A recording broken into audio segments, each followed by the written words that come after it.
pares, tumbong, mata, puso. Solid oh. Boss, labas ka ulit. Gusto kitang kumakain sa labas. Sana mapansin. In love kasi ako sa'yo eh. Bading ka.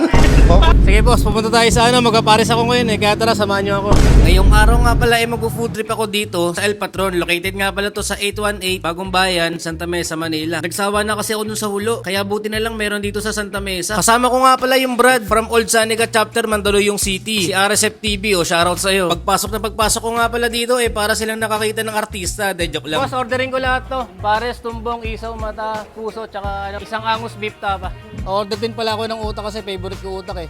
3 utak pa ako. Tsaka 2 extra rice. Akala mo talaga uubusin eh, no? Titikman lang naman ni Gago. Tapos nakita pa kami ng classmate ko dati sa San Felipe Neri. Grabe, namukhaan pa ako. Napugian nga sa akin eh. Shoutout sa'yo, Tol Rexter. Idol na idol ako niyan. Maya nga lang eh, dumating na yung order kong pares, tumbong, isaw, mata, puso, tsaka utak. Hindi ko naman uubusin lahat yan. Titikman ko lang yan. Pwede naman mag-takeout, diba? Na-miss ko kasi yung pares, grabe. Tagal kong di nakakain ng pares. Mabuti na lang at nagbasa ako ng comments at nakita ko yung request ni Idol. Yung presyo nga pala ng pinagbibili ko eh, tigo 100 pesos lang. Sulit na rin kasi sa mahal ba naman ng bilihin ngayon. Talagang nagtataas lang. Pero bago ko kumain, kumuha muna ako ng Sprite. Syempre, kailangan natin ng panulak. Alam nyo naman na bagay ang pares sa soft drinks. Minsanan lang naman eh.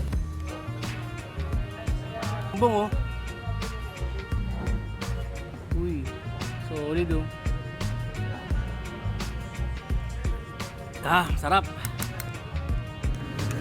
Yun mga kabomba, may nag-request kasi, suotin ko daw yung salamin ko. Di daw kasi ako makikilala eh, pag walang salamin eh. Yun. Yun mga kabomba, ito na yung pares natin na may tumbong, isaw, mata, puso, tsaka utak. Yung utak pala, nakalimutan ko.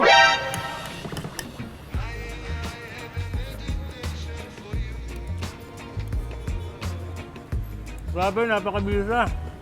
Nakangang ka na.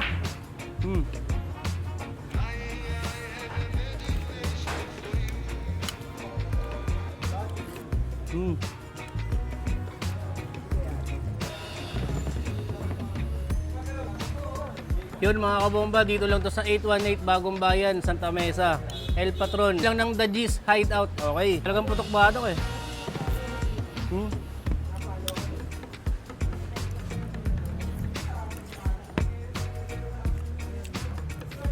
Grabe, 9 out of 10 talaga. Tagal ko na kumakain sa El Patron, hindi nakakasawa. Nagsawa lang ako sa lugar, sa Hulo. Kaya buti na lang meron dito sa Santa Mesa, Manila. Grabe, tagal ko na kasi hindi nakapagpares, kaya na-miss ko talaga no.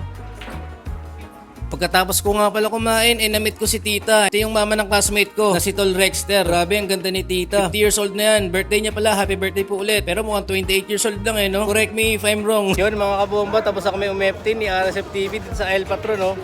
Hanggang sa muli, ha? Okay, nabusog kami. Maraming salamat.